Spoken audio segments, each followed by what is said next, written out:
ನಮಸ್ಕಾರ ಸ್ನೇಹಿತರೆ, ಇವತ್ತೊಂದು ವೆಯ್ಟ್ ಲಾಸ್ ಡ್ರಿಂಕ್ ಡಿಟಾಕ್ಸ್ ಡ್ರಿಂಕನ್ನು ತಿಳಿಸ್ತಾ ಇದ್ದೀನಿ. ಇದರಿಂದ ನಮ್ಮ ಡೈಜೆಷನ್ ಇಂಪ್ರೂವ್ ಆಗುತ್ತೆ, ದೇಹದ ವಿಷಕಾರಿ ಅಂಶ ಹೊರಗಡೆ ಹೋಗುತ್ತೆ, ದೇಹದ ತೂಕವನ್ನು ಕೂಡ ಕಡಿಮೆ ಮಾಡುತ್ತೆ ಅಂತಲೇ ಹೇಳ್ಬೋದು. ಜೊತೆಗೆ ರೋಗ ನಿರೋಧಕ ಶಕ್ತಿ ಕೂಡ ಜಾಸ್ತಿ ಆಗುತ್ತೆ.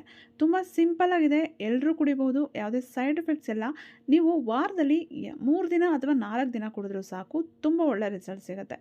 ಮೊದಲನೇದಾಗಿ ಒಂದು ಬೌಲ್ ತೊಗೊಂಡು ರಾತ್ರಿನೇ ನಾವು ಇದನ್ನೆಲ್ಲ ನೆನೆಸಿಡಬೇಕು. ಏನೇನೆಲ್ಲ ಇಂಗ್ರೀಡಿಯೆಂಟ್ಸ್ ಬೇಕಂದರೆ ಧನಿಯಾ ಬೀಜಗಳು ಒಂದು ಅರ್ಧ ಚಮಚ ಸಾಕು ಧನಿಯಾ, ಮತ್ತು ಜೀರಿಗೆ ಅರ್ಧ ಚಮಚ, ನಂತರ ಸೋಂಪು ಅರ್ಧ ಚಮಚ ತೊಗೊಳ್ಬೇಕು. ಇದೆಲ್ಲವೂ ನಮ್ಮ ಒಂದು ದೇಹದಲ್ಲಿ ಇರುವಂತಹ ವಿಷಕಾರಿ ಅಂಶವನ್ನು ಹೊರಗಡೆ ಹಾಕುತ್ತೆ, ಜೊತೆಗೆ ಡೈಜೆಷನನ್ನು ಇಂಪ್ರೂವ್ ಮಾಡುತ್ತೆ ಅಂತಲೇ ಹೇಳ್ಬೋದು.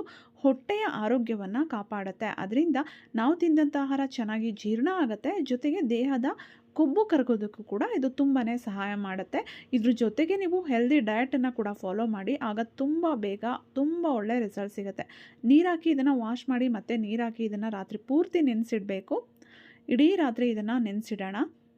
ತುಂಬ ಜನ ಡೆಲಿವರಿ ಆದಮೇಲೆ ನನ್ನ ತೂಕ ಜಾಸ್ತಿ ಆಗಿದೆ, ಇನ್ನೂ ಮಗುಗೆ ಹಾಲು ಕುಡಿಸ್ತಾ ಇದ್ದೀನಿ, ಈ ರೀತಿ ರೆಮಿಡೀಸ್ನ ಟ್ರೈ ಮಾಡ್ಬೋದಾ ಅಂದರೆ ಈ ರೆಮಿಡಿನ ಖಂಡಿತ ಟ್ರೈ ಮಾಡ್ಬೋದು. ಯಾಕೆಂದರೆ ಇದರಲ್ಲಿ ಬಳಸಿರುವಂತಹ ಇಂಗ್ರೀಡಿಯೆಂಟ್ಸ್, ಈ 3 ಪದಾರ್ಥಗಳು ಏನಿದೆ ಅದು ನಮ್ಮ ಆರೋಗ್ಯಕ್ಕೆ ಒಳ್ಳೆಯದು, ಜೊತೆಗೆ ಮಿಲ್ಕ್ ಪ್ರೊಡಕ್ಷನ್ ಜಾಸ್ತಿ ಮಾಡೋದಕ್ಕೂ ಹೆಲ್ಪ್ ಮಾಡುತ್ತೆ. ಆದ್ದರಿಂದ ಬಾಣಂತಿಯರು ಕೂಡ ಇದನ್ನು ಸೇವನೆ ಮಾಡ್ಬೋದು. ಆಗ ಡೈಜೆಷನ್ ಕೂಡ ನಿಮಗೆ ಚೆನ್ನಾಗಾಗುತ್ತೆ ಅಂತಲೇ ಹೇಳ್ಬೋದು, ಏನೂ ಸೈಡ್ ಎಫೆಕ್ಟ್ಸ್ ಆಗೋದಿಲ್ಲ. ಪ್ರೆಗ್ನೆಂಟ್ ಇರೋರು ದೇಹದ ತೂಕವನ್ನು ಕಡಿಮೆ ಮಾಡೋದ್ರ ಬಗ್ಗೆ ತಲೆ ಕೆಡಿಸ್ಕೊಳ್ಳೋ ಅವಶ್ಯಕತೆ ಇಲ್ಲ. ತುಂಬ ಜನ ಪ್ರೆಗ್ನೆಂಟ್ ಇದ್ದೀನಿ ತೊಗೊಳ್ಬಹುದಾ ಅಂತ ಕೇಳ್ತಾರೆ. ಡೆಲಿವರಿ ಆದಮೇಲೆ ಅದ್ರ ಬಗ್ಗೆ ತಲೆ ಕೆಡಿಸ್ಕೊಳ್ಬೇಕೇ ಹೊರತು ಪ್ರೆಗ್ನೆನ್ಸಿ ಟೈಮಲ್ಲಿ ದೇಹದ ತೂಕದ ಬಗ್ಗೆ ತಲೆ ಕೆಡಿಸ್ಕೊಳ್ಳೋ ಅವಶ್ಯಕತೆ ಇಲ್ಲ. ಅವ್ರು ಯಾರೂ ಈ ರೀತಿ ಸೇವನೆ ಮಾಡೋ ಅವಶ್ಯಕತೆ ಇರೋದಿಲ್ಲ. ಒಳ್ಳೆ ಹೆಲ್ದಿ ಫುಡ್ಡನ್ನು ತೊಗೊಂಡ್ರೆ ಸಾಕಾಗತ್ತೆ. ಸ್ನೇಹಿತರೆ, ಇದನ್ನು ರಾತ್ರಿ ಪೂರ್ತಿ ನೆನೆಸಿಟ್ಟು ಬೆಳಗ್ಗೆ ಇದನ್ನು ನಾವು ಒಂದು ಪಾತ್ರೆಯಲ್ಲಿ ಹಾಕಿ ಕುದಿಸ್ಕೊಳ್ಬೇಕು. ರಾತ್ರಿ ಎಲ್ಲ ನೆನೆಸಿರೋದ್ರಿಂದ ತುಂಬ ಹೊತ್ತು ಕುದಿಸೋ ಅವಶ್ಯಕತೆ ಇಲ್ಲ. ಜಸ್ಟ್ ಒಂದು 5 ನಿಮಿಷ ಇದನ್ನು ಬಿಸಿ ಮಾಡಿ ಒಂಚೂರು ಕುದಿಸಿದ್ರೆ ಸಾಕಾಗತ್ತೆ. ಇದನ್ನು ನೀವು ಬೆಳಗ್ಗೆ ಖಾಲಿ ಹೊಟ್ಟೆಯಲ್ಲೇ ಕುಡಿಬೇಕು. ದಿನಕ್ಕೆ 2 ಸಲ ಕುಡಿಯೋ ಅವಶ್ಯಕತೆ ಇಲ್ಲ, 1 ಸಲ ಕುಡಿದ್ರೆ ಸಾಕು. ನಿಮಗೆ ಎಷ್ಟು ಪ್ರಮಾಣದಲ್ಲಿ ಬೇಕಾಗುತ್ತೋ ಅಷ್ಟು ಪ್ರಮಾಣದಲ್ಲಿ ನೀವು ಇದನ್ನು ರೆಡಿ ಮಾಡ್ಕೊಳ್ಳಿ. ಕೆಲವರು ತುಂಬ ಕಡಿಮೆ ಪ್ರಮಾಣದಲ್ಲಿ ಕುಡಿತಾರೆ, ಅಂಥವ್ರು ಒಂದು ಕಾಫಿ ಕಪ್ ಬರುತ್ತಲ್ಲ ಅಷ್ಟು ಕುಡಿದ್ರೆ ಸಾಕು. ಇಲ್ಲ ಸ್ವಲ್ಪ ದೊಡ್ಡ ಲೋಟದಲ್ಲಿ ಕುಡಿತೀವಿ ಅಂದರೆ ಸ್ವಲ್ಪ ದೊಡ್ಡ ಲೋಟಕ್ಕೆ ಬೇಕಾಗುವಷ್ಟು ನೀವು ರೆಡಿ ಮಾಡಿಕೊಂಡು ಇಟ್ಕೊಳ್ಬಹುದು.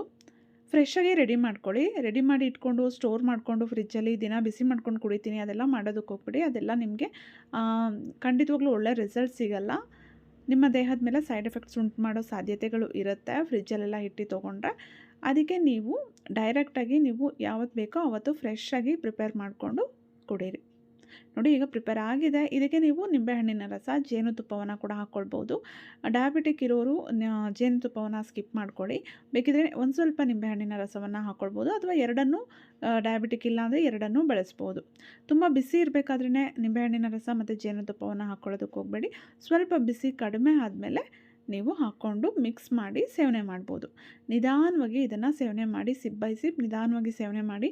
ಇದನ್ನು ಸೇವನೆ ಮಾಡಿ ಅರ್ಧ ಗಂಟೆ ಏನನ್ನೂ ಕುಡಿಯೋದಕ್ಕೆ ಹೋಗಬಾರ್ದು.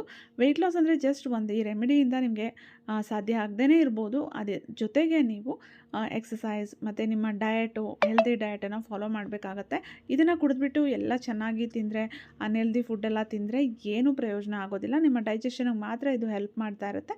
ವೆಯ್ಟ್ ಲಾಸ್ಗೂ ಹೆಲ್ಪ್ ಮಾಡಬೇಕು ಅಂದರೆ ನಿಮ್ಮ ಒಂದು ಲೈಫ್ ಸ್ಟೈಲ್, ನಿಮ್ಮ ಡಯಟ್ ಹೇಗಿದೆ, ಫುಡ್ ಹ್ಯಾಬಿಟ್ ಹೇಗಿದೆ ಅದೆಲ್ಲವೂ ಮ್ಯಾಟ್ರ್ ಆಗುತ್ತೆ. ಅದನ್ನು ಕೂಡ ಕರೆಕ್ಟ್ ಮಾಡಿಕೊಂಡು ಅದ್ರ ಜೊತೆಗೆ ಯೂಸ್ ಮಾಡ್ತು ಅಂದರೆ ಖಂಡಿತವಾಗ್ಲೂ ನಿಮಗೆ ತುಂಬ ಬೇಗ ಒಳ್ಳೆ ರಿಸಲ್ಟ್ ಸಿಗುತ್ತೆ. ಸ್ನೇಹಿತರೆ, ವಿಡಿಯೋ ಇಷ್ಟ ಆಗಿದರೆ ಲೈಕ್ ಮಾಡಿ, ಶೇರ್ ಮಾಡಿ, ಚಾನಲ್ನ ಸಬ್ಸ್ಕ್ರೈಬ್ ಮಾಡಿಲ್ಲ ಅಂದರೆ ದಯವಿಟ್ಟು ಸಬ್ಸ್ಕ್ರೈಬ್ ಮಾಡಿ ಸಪೋರ್ಟ್ ಮಾಡಿ. ಮತ್ತೆ ಭೇಟಿಯಾಗೋಣ. Thank you.